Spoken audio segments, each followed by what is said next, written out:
Good morning, everyone, for today's distinguished webinar series in AI and cybersecurity. Today's speaker is Dr. Matt Wright, Endowed Professor and Chair of Cybersecurity, Rochester Institute of Technology. Dr. Matt earned his PhD in CS at the University of Massachusetts in 2005.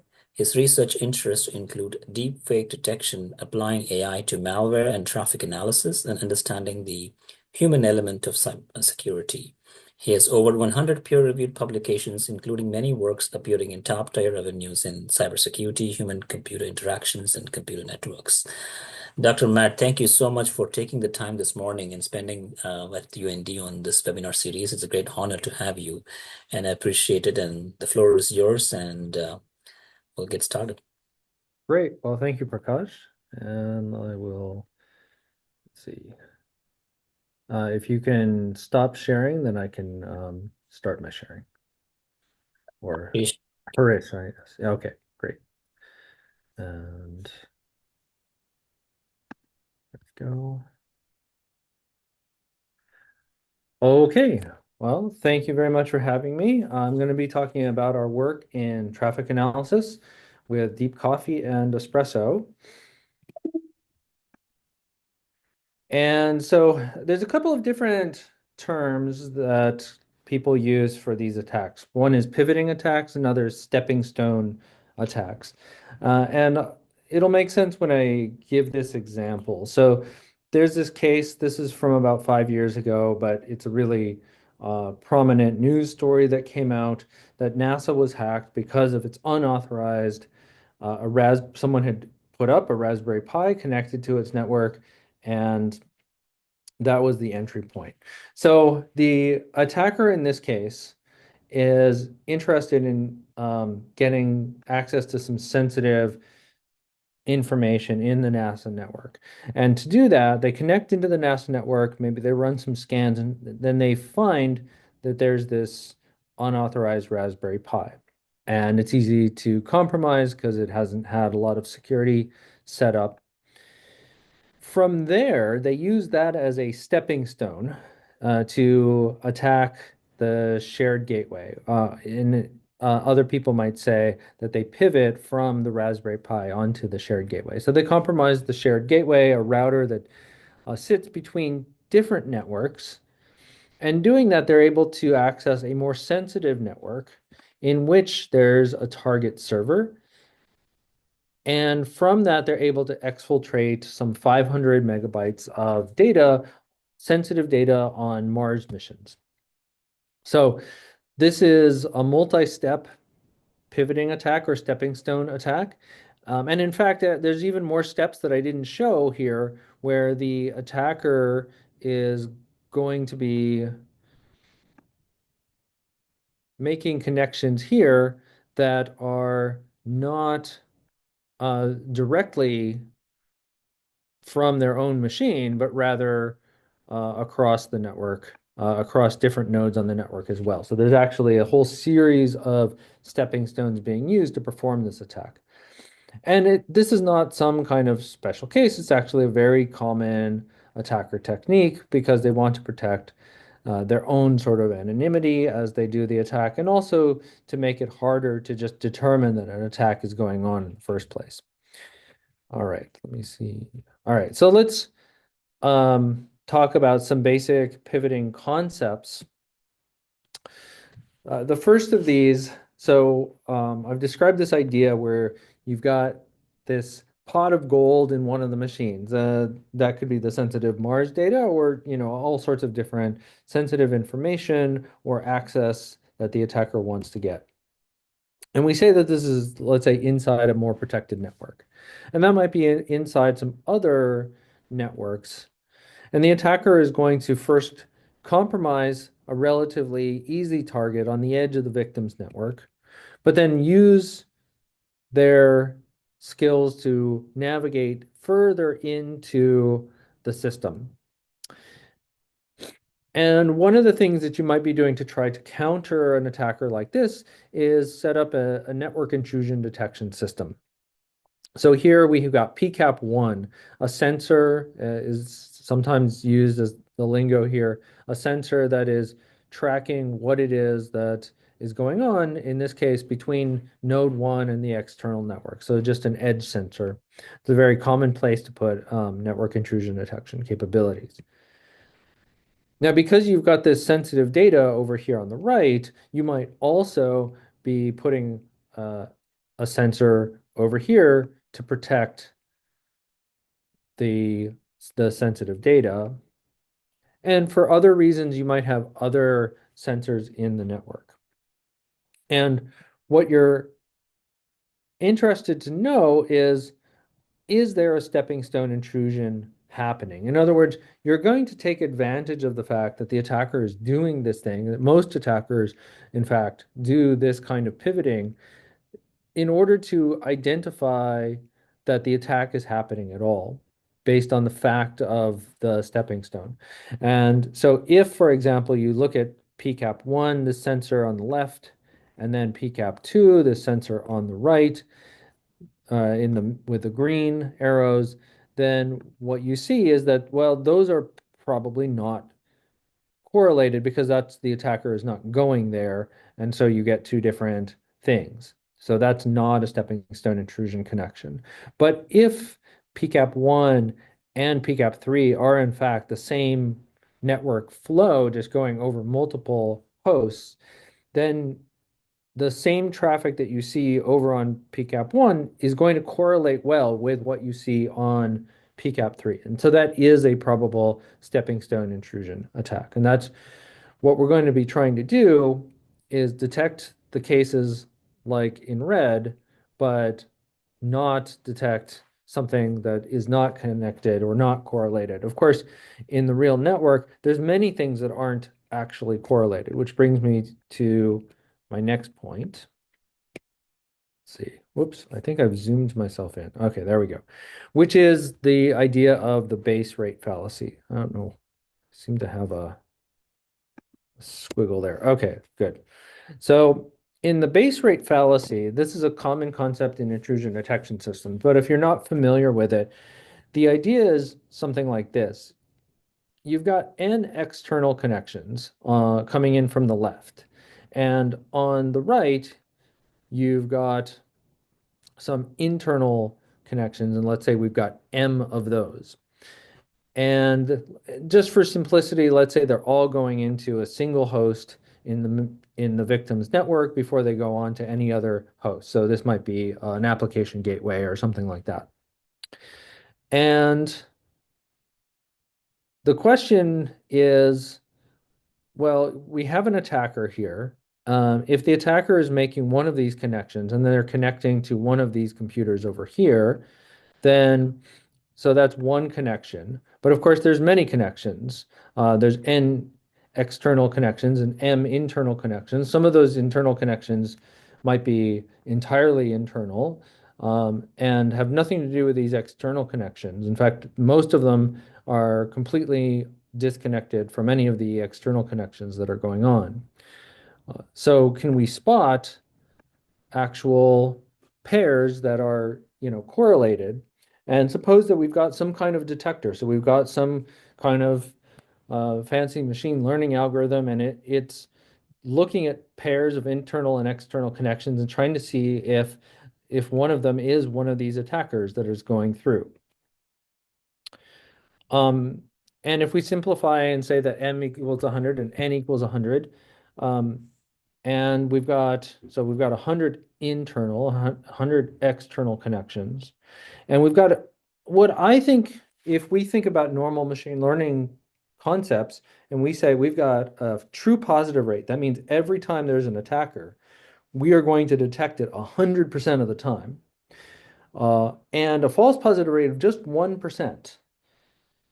Do we have a good detector? I want you to think about that for a second. Do we have a good detector?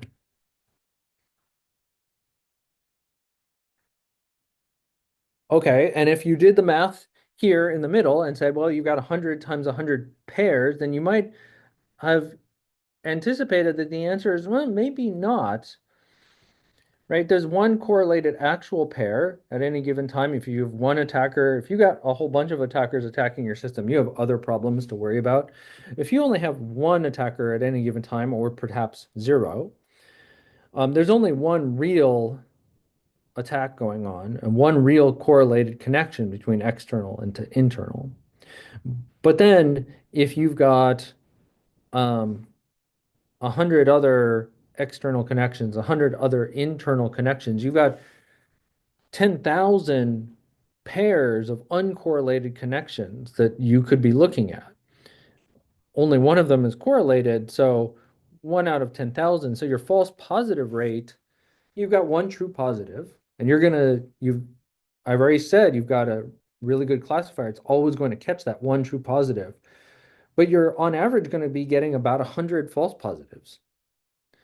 So that means if you're running the system, then you're dealing with 101 alerts. Only one of those is real. And it's just a lot of garbage that you have to deal with every day, a lot of false alerts. So this idea of the base rate fallacy is that you really have to pay attention to this base rate, how many real things are happening and how many non-real things are happening. And so this classifier that I told you about is not very good, and we're going to need to develop something significantly better than that.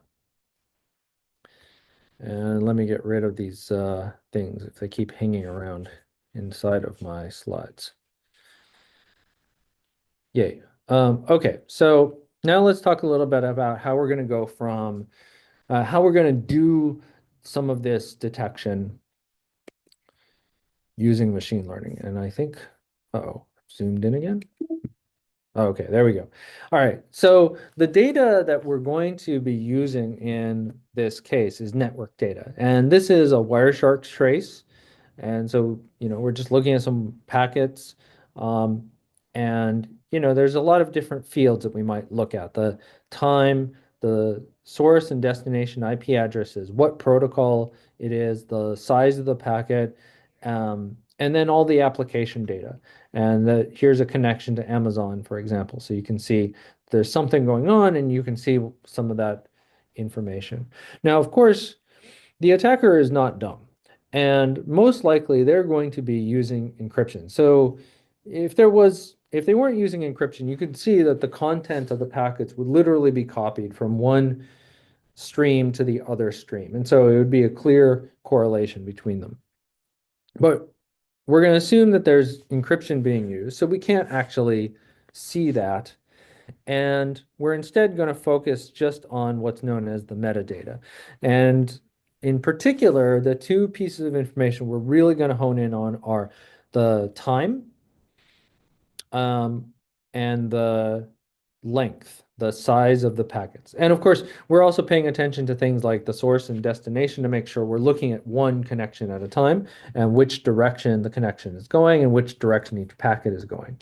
But sort of given that we have to pay attention to those things anyway, we're also going to, like, the main sources of information for our features are going to be the time and the packet length. And time and packet length, I don't know about you. Intuitively, that may or may not seem like enough information. It'd be nice if we could be looking at the actual content of the packets instead and have that available to it. But I'm going to argue that these provide enough information to really distinguish between different connections. Here's some website traces.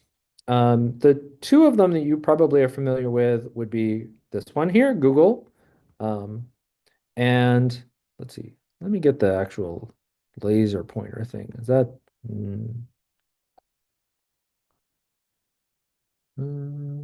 this one. Oh my goodness. All right. It's asking me for system settings. I'll just draw on it when needed. So we have Google in orange and we've got YouTube in red. The green one, if anybody in the audience is South Korean, you might recognize this. It's Naver, which is a South Korean social media site. So anyway, we've got these three different sites. And you can see from the packet sizes that, well, Google is definitely very different from these other two. You can also see some pretty significant differences between the other two if you look closely, but let's also look at packet timing. If we look at packet timing, so again, Google is very different from the others in part because it's much shorter and stops earlier. But you can also see that Naver and YouTube have some pretty big differences in how the packet timings manifest throughout the course of the connections. So packet size and packet timing do tell us a pretty good amount of information. We're going to leverage that for our traffic analysis. Okay, so I said we've got these features. How are we going to turn them into features that we can use in machine learning? Well, we can first, I'm just going to provide visual representation of the features like this. Of course, that's more useful for you and me as a human rather than for the computer. But we've got some outgoing packets. We're going to put those as positive numbers and incoming packets that are going to be below the line. So we can represent those as negative numbers. And using that as a reference, we can look at some of the features that we have used in our work. This is just a subset of the features. There's some other features that we've used, but this gives you some sense of them. So first of all, we can just count the number of packets. And we can do that by, let's look at the second row. You see direction. You get +1 for each outgoing packet and -1 for each incoming packet. You can use that all by itself as one of the feature sets. Another feature set that you might find useful is the cumulative sum. So just +1, so that means that the first one is 1, plus 1 again, that means we get a 2. But then we have an incoming packet, so we subtract 1, we get 1, and so on. And you can see that you get this. And so for something like a website, you're definitely going to have a lot more incoming packets than outgoing packets. You get a large negative number, and that's totally fine. In something like SSH traffic, which is more like what we're going to be dealing with, it might be a more relatively more balanced incoming versus outgoing packet stream. And then just, I'm going to skip over burst edges. We'll just look at another one so we can have timestamps. We can just normalize on the very first packet as having a time of 0, and then just look at the time going forward from there. So 0.5 seconds after the first packet is the second packet.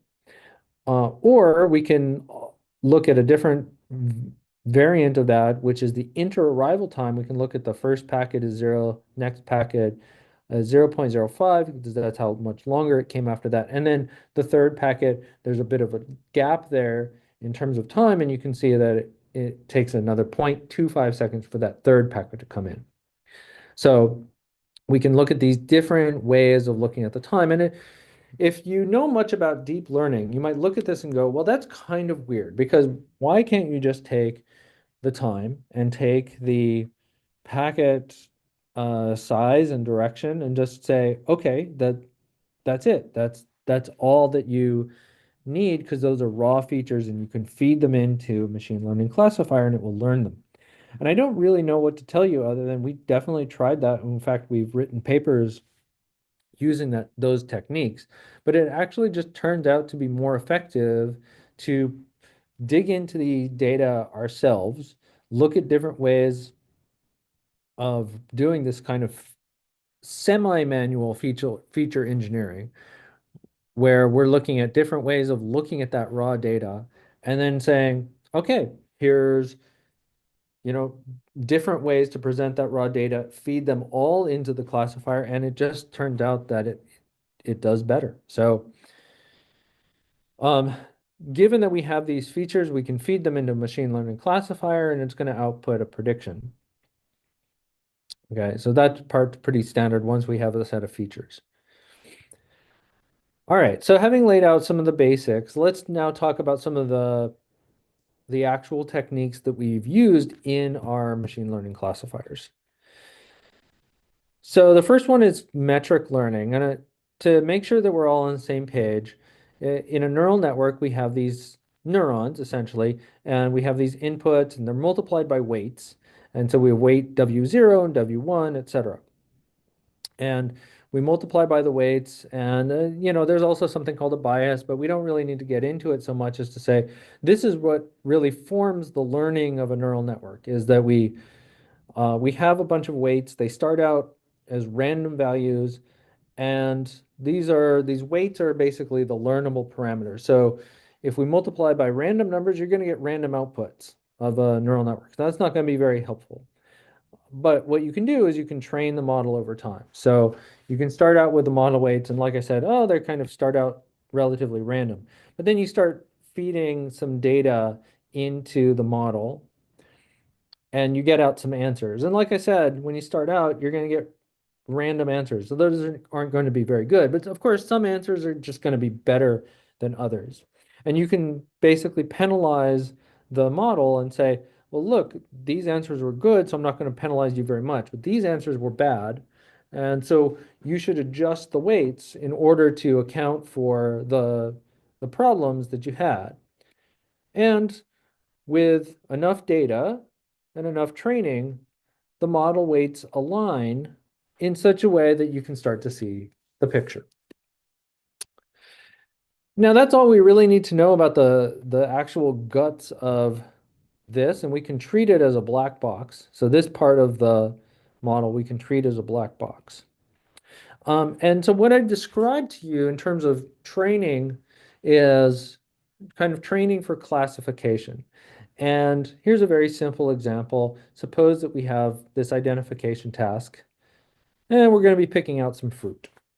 So we've got basically a little camera, it's taking pictures, and it just needs to identify what type of fruit this is. And once we've trained it, then we're going to give it a new piece of fruit. So here we have an apple. We feed that to the trained classifier, and it knows that that's probably an apple. Maybe it's an orange, like a weird colored orange, and it's pretty unlikely that it's a banana. Okay, so it's going to assign a label to the output based on just what is the highest number here, and that is 90% for apple. Another way to do all of this, something a little bit different, is that before we take this step of getting the 90 and 9 and 1, we can stop just the whole thing just a step before that. And we can get a feature vector, basically a representation of what the model has learned based on its training about this new image and what it can think about it. I use the think about term here very loosely, but I think it's just useful for us to kind of follow along. And we've got some of these other fruits, and we can have a feature vector for all of those as well. In fact, we could have a feature vector for every training sample in our data set. And then we can take the output of the model and that gives us this feature vector, and then look at the feature vectors for all of our training samples and compare them.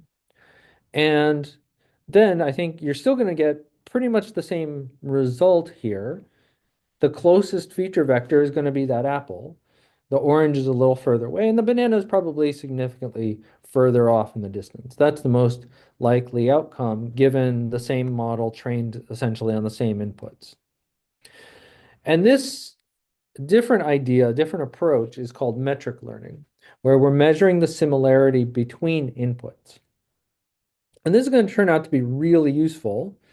One reason it's useful is, well, what happens if you get something that isn't part of the whole set? And this is actually a very relevant thing for our problem, right? Our problem is we're looking at pairs of traffic coming into the network and leaving the network, or into a node and leaving a node, and we're looking for correlations.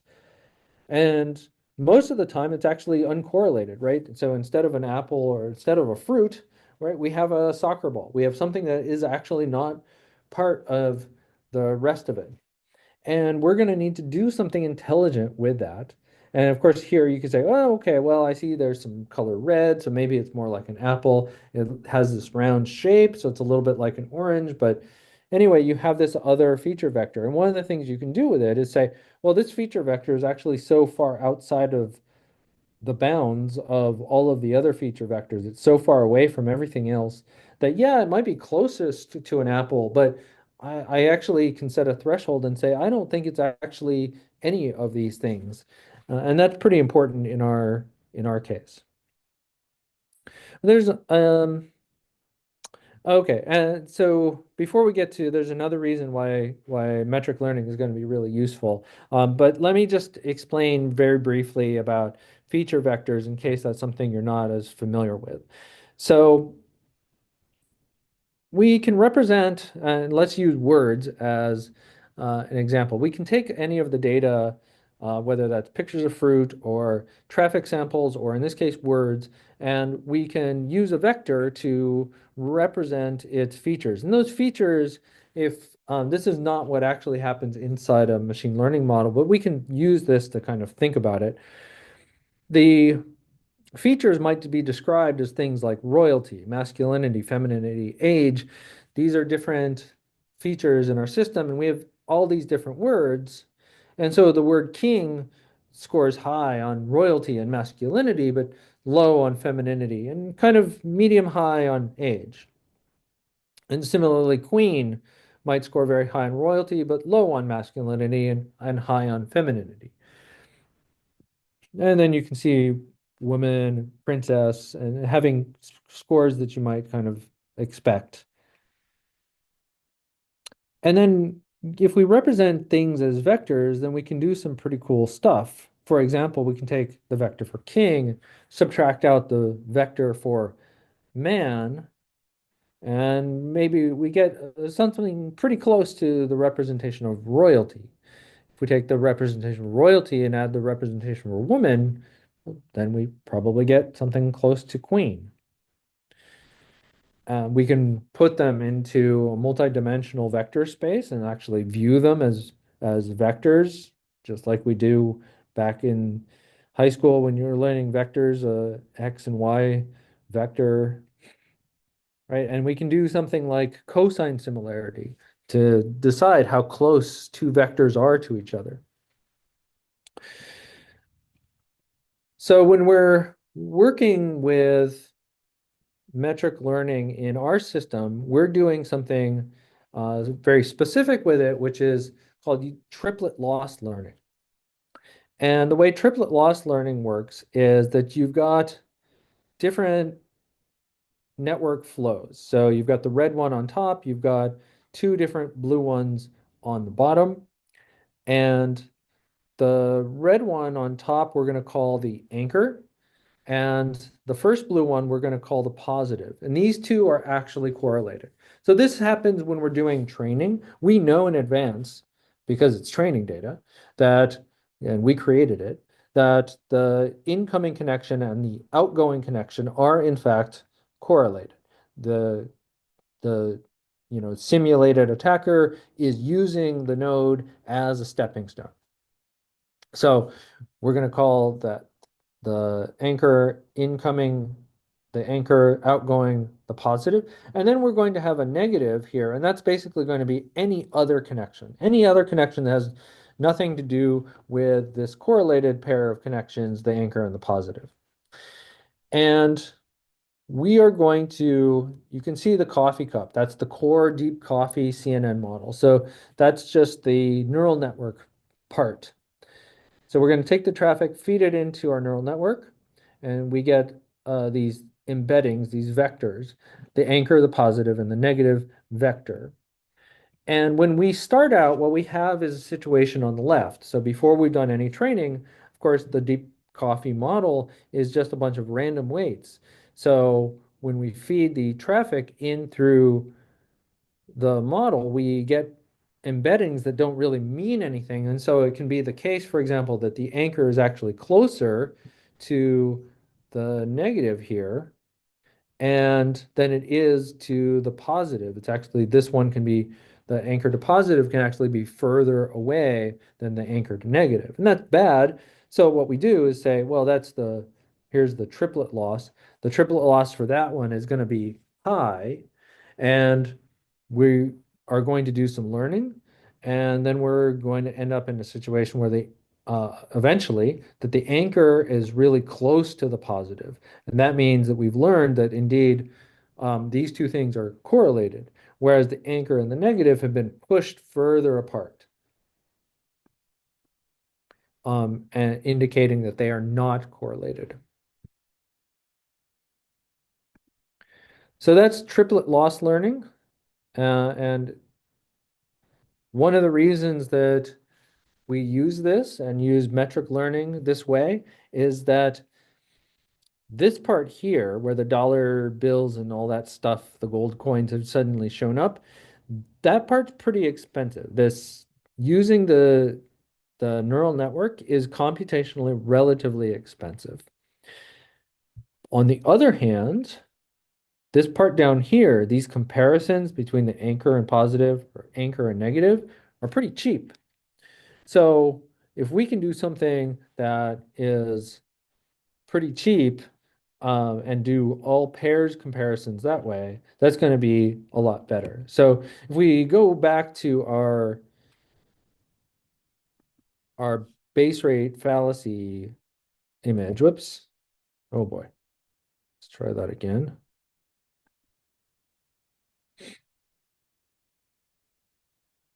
There we go. Get rid of these things, first of all, and then move backwards.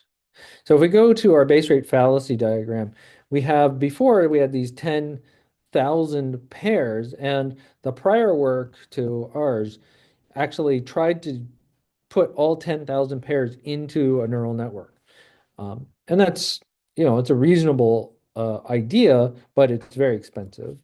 And so what we did is instead, we get embeddings, one for every single external connection and one for every internal connection. That's 200 runs of the neural network instead of 10,000 runs. And so that's much cheaper. And then we can just do these cheap comparisons between the different embeddings. And so that turns out to be a pretty effective approach and much less costly. The other deep learning technique that we're going to apply is called amplification. The idea here is that we're trying to decrease the failure rate exponentially. So just think of it this way, you're flipping a coin and you flip it once, what's the chance you get heads or tails? Sometimes if you've got a good classifier, then the chance is not bad. Like let's call it 1 minus epsilon. So the chance that you get it wrong is epsilon.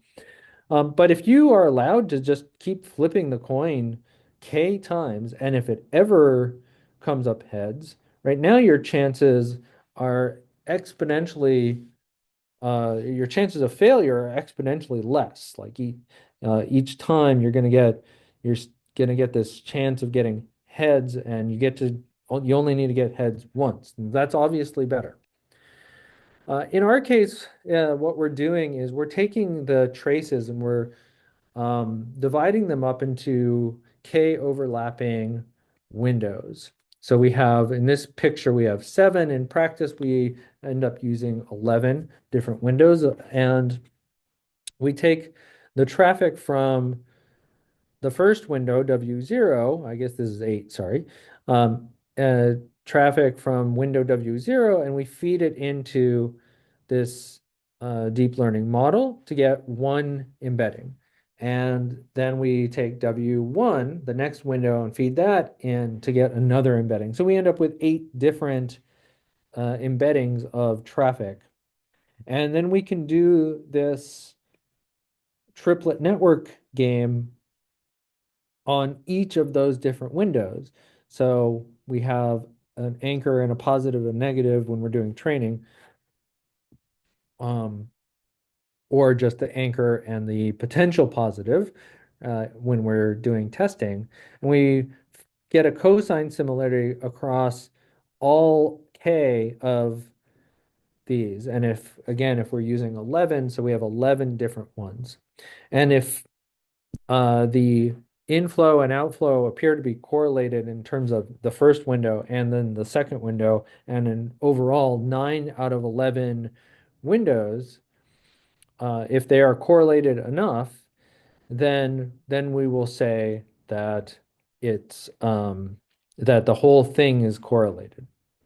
And what this does overall is it really reduces the false positive rate without really costing us much in terms of true positives.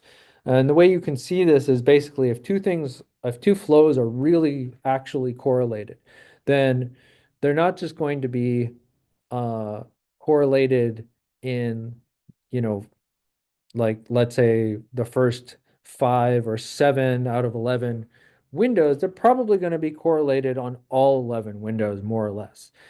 They might be a little bit off on a couple, and of course, the 9 out of 11 is, not some magic number, but rather experimentally determined.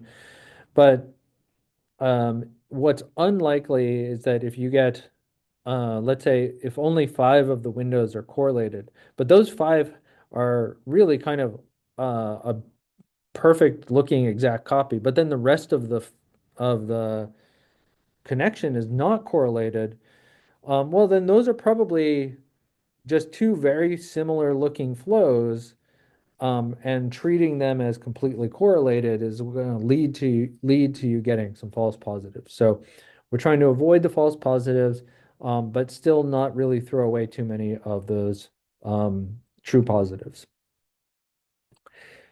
All right, so let's take a look at a few results. Here is how this thing performs on actually a little bit different problem, but related on Tor flow correlation. And you can see, so basically this is true positive on the y-axis, false positive on the x-axis. And you can see we're on a log scale on the x-axis. So as we get to, you know, if we on the right side of the x-axis, we have 1%, or sorry, 10%, 1%, false positive rates, in which case the prior work, the DC work there, that's the deep core work, was doing okay. But you can see it starts to really drop off as we get to better false positive rates like 10 to the -4.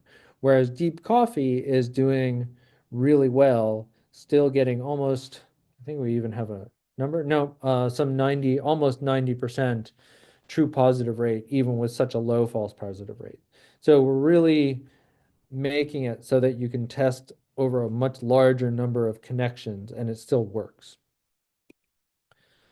All right, so one last bit that we can do is we can start using transformers. Um, I'm not going to go into real depth on what transformers are and how they work.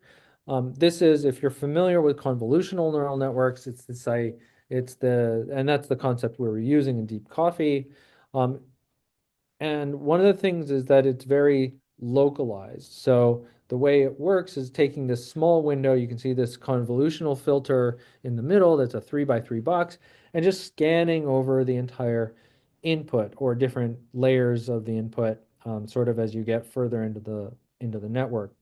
But in any case, even at the smallest form factor for the input, you're still um, it's still a pretty fine grained look at the image. You're only looking at a small chunk of the image at a time. So it's really good at capturing these local spatial patterns, and that turns out to be pretty effective. But transformers do something a little bit different. Um, I don't know if you have any idea what this is.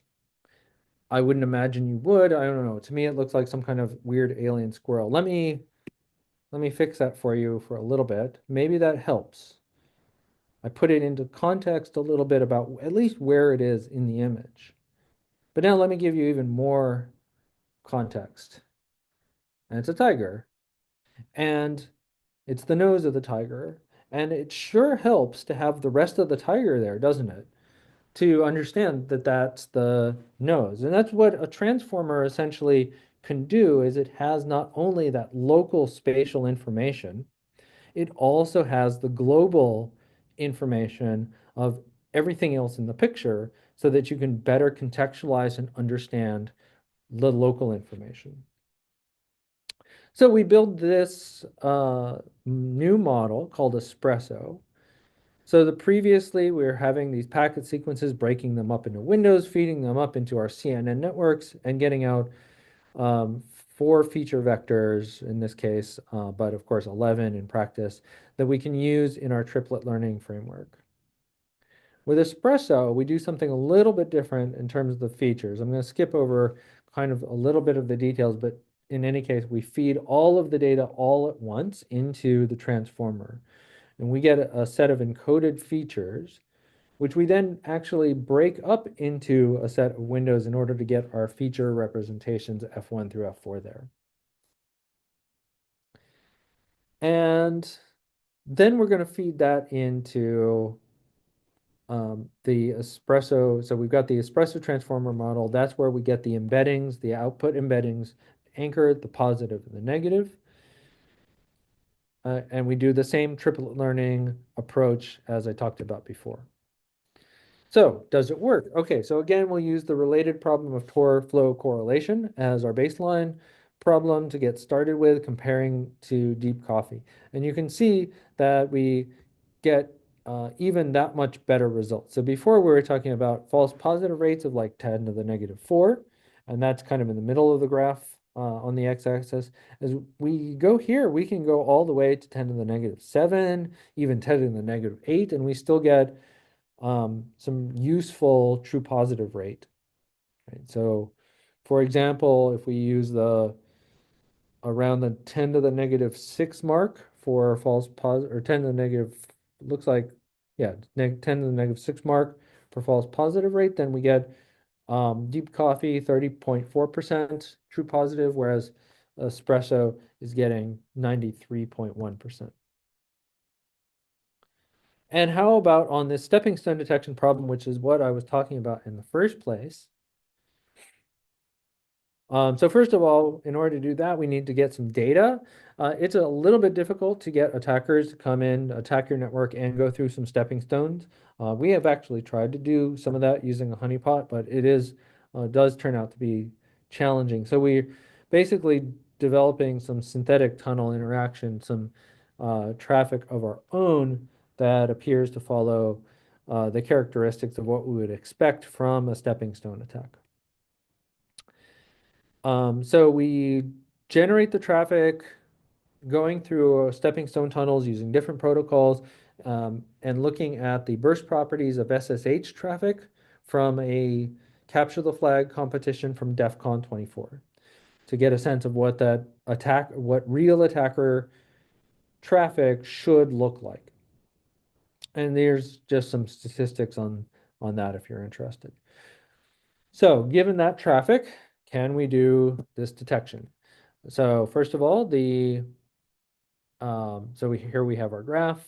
False positive rates here in the range negative 10, one from 1% down to 0.01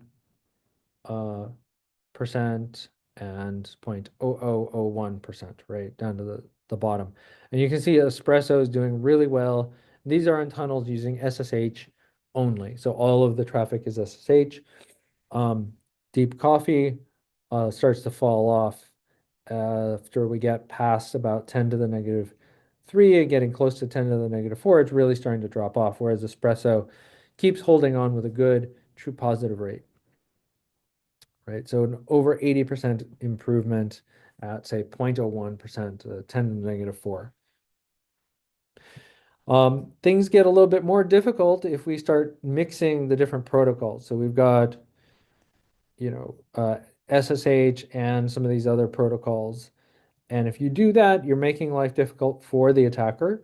But you can see that Espresso in the more towards the upper left, the red and green lines is holding out much better as we get into useful false positive rates of like 10 to the negative 4. Right? We're still getting, for example, greater than 50% detection at true positive rate at 0.001 false positive rate, 0.001% false positive rate of 10 to the negative 5.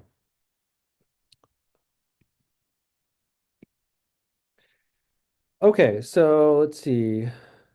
All right, so I think we're getting close on time. Just, obviously we'd love to have actual real attacker data. That'd be lovely, but it can be difficult to get. There are alternative approaches like active water traffic watermarking with AI, which is really interesting. We'd love to be able to dig into that. And it'd be great to at least get enough real world samples to benchmark against. So that's another thing we're working on, and developing some attacker counter, something that the attacker could do to try to block these. That's certainly an important issue. And integrating these into real intrusion detection systems would be really cool. So a big thank you to all the folks who actually did all this work, Nate Matthews, Seo Un, James Holland, Cider Rahman, and Nick Hopper, our great colleague at University of Minnesota, also Annika, Claire, and Zach for their help. We had funding from the Department of Defense and National Science Foundation. And with that, I'm happy to take questions. Super. Thank you, Dr. Matt, for fascinating talk. Do you like espresso or coffee in general? Um, I like both. But I do like a good espresso if I can get it. But it's often more convenient to just grab a cup from the Keurig. Okay, we have a lot of questions coming in. Let me read one by one. How different is Tor traffic from normal traffic? Um, That's a good question. There has been some research into that, like more specifically looking at what is happening on Tor. There's older work in that and newer work, kind of exploring what happens, what do people do when they're on Tor and that kind of thing. Um, I think by volume, right? If we pay attention to what the bulk of people are doing when they're on Tor, it looks pretty ordinary, like ordinary web browsing. Of course, there is some other traffic that may even be the more important uses of Tor, or certainly more controversial ones of Tor, such as dark web stuff, and those protocols look different, and so some of the traffic patterns do look different there. But in terms of the work that we're doing when we're on there, we're creating our own traces. We're not trying to attack other people who are on the Tor network. So, our traces are real traces on Tor, but generated through our use of like browsing the web, for example, like automatically going to a series of sites. So in that sense, both our traffic and I think most real traffic on Tor does follow those sort of traditional standard web crawling patterns. Oh, the second question. With companies employing WFH hybrid policies, people tend to either SSH or RDP from home, and developers and testers tend to run a lot of tests on different devices. Will this be classified as an attacker?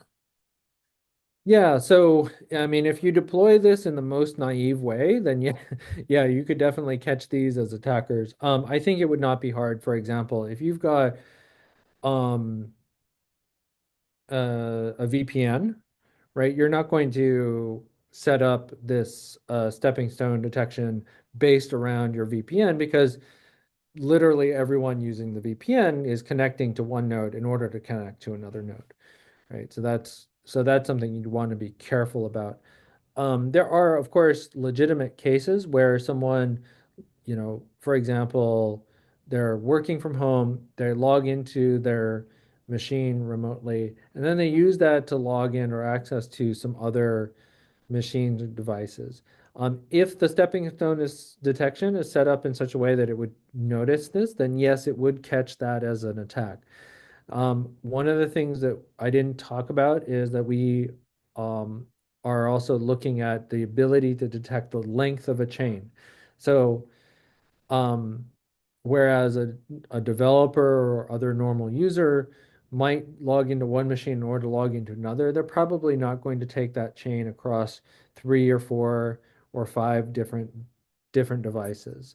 So, in that sense, if we can also detect that the not only is this a stepping stone, but it's actually going across multiple, more than a single stepping stone hop, then that provides more credence to the idea that that might actually be an attack.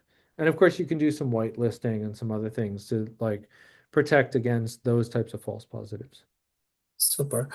Are there specific network environments or configurations where Deep Coffee or Espresso might struggle, Hmm, that's an interesting question. I especially in so the context of this is a stepping stone intrusions, right? Or the other types of, I don't know, intrusions. Right. Well, yeah. So this work is only oriented against, it's only going to catch stepping stone intrusion activity. Like I said, most attackers are doing that because certainly from externally to the network, in order to get into a network, they're going to be going through some stepping stones probably anyway.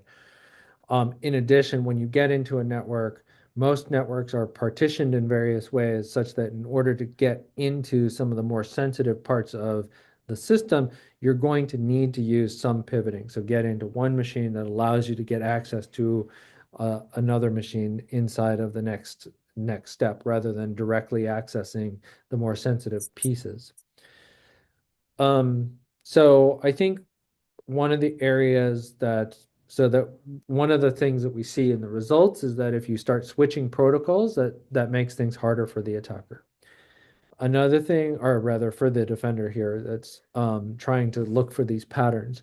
I think anything that can disrupt the patterns can do can have that effect. So, for example, if there's an area of the network that is particularly, um, it's like running over cellular or for some reason the Wi-Fi is spotty or something like that, and it's running over those connections, then those are going to inherently be a little harder to spot because the traffic patterns get disrupted by packet drops and slowness that creates, whereas this stuff works really well if the networks are all basically similar and fast.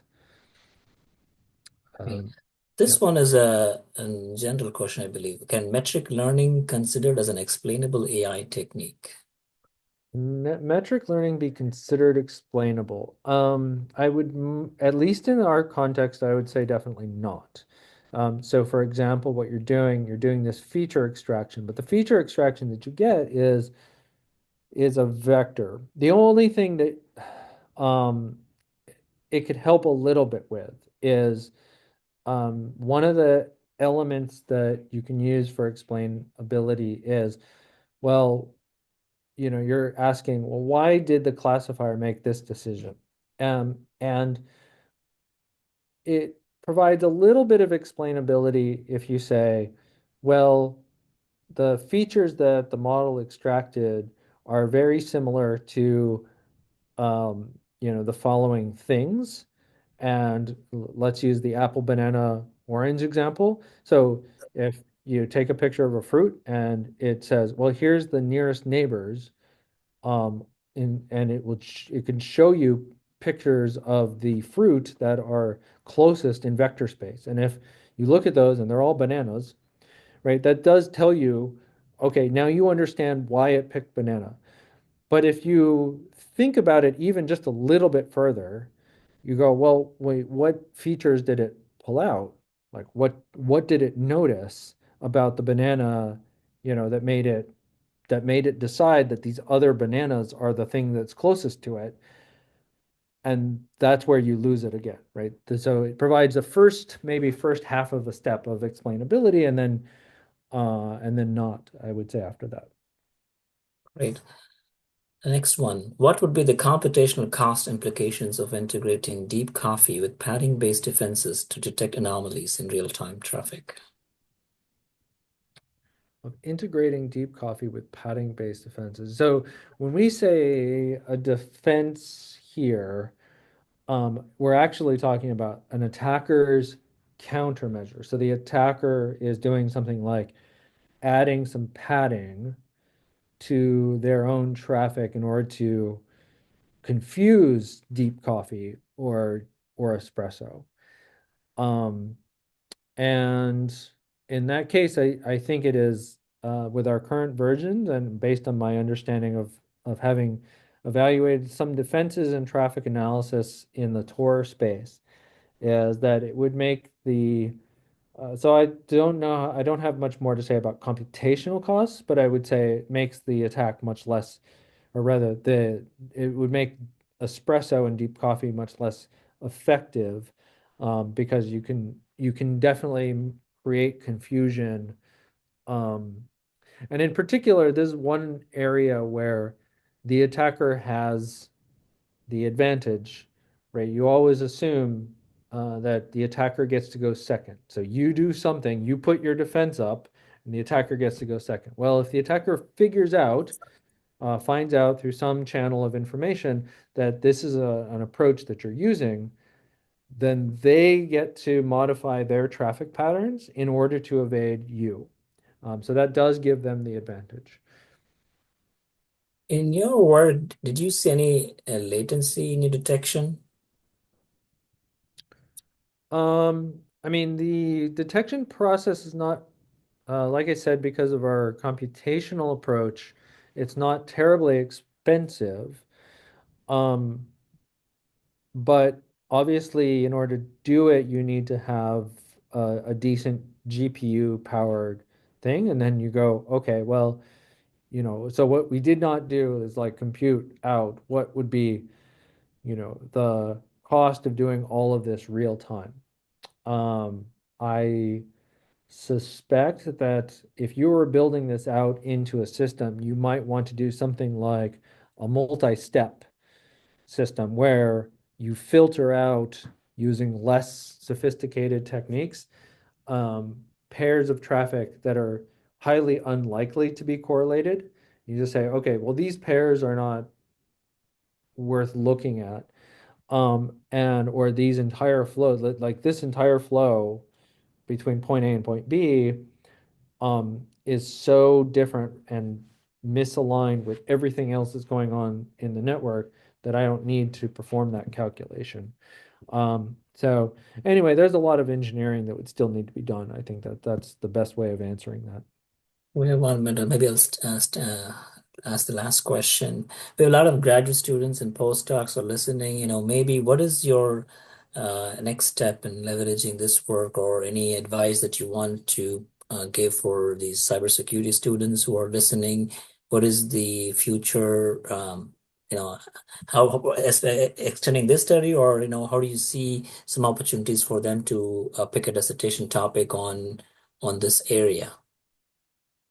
Yeah, I think there's a lot of potential problems. I think, I highlighted a few of those in the future work. And we've been talking also in the Q&A about, that some of the engineering challenges are not just engineering, but actual like um, important technical challenges that would need to be overcome. I think we've got some really nice algorithms that do really useful things, but that doesn't solve the whole problem. And I think speaking a little bit more broadly, application of AI, is not just about building a fancy new model, but you have to have data and data sets and really understand that side of the problem in order to do any other good work around solving problems using machine learning.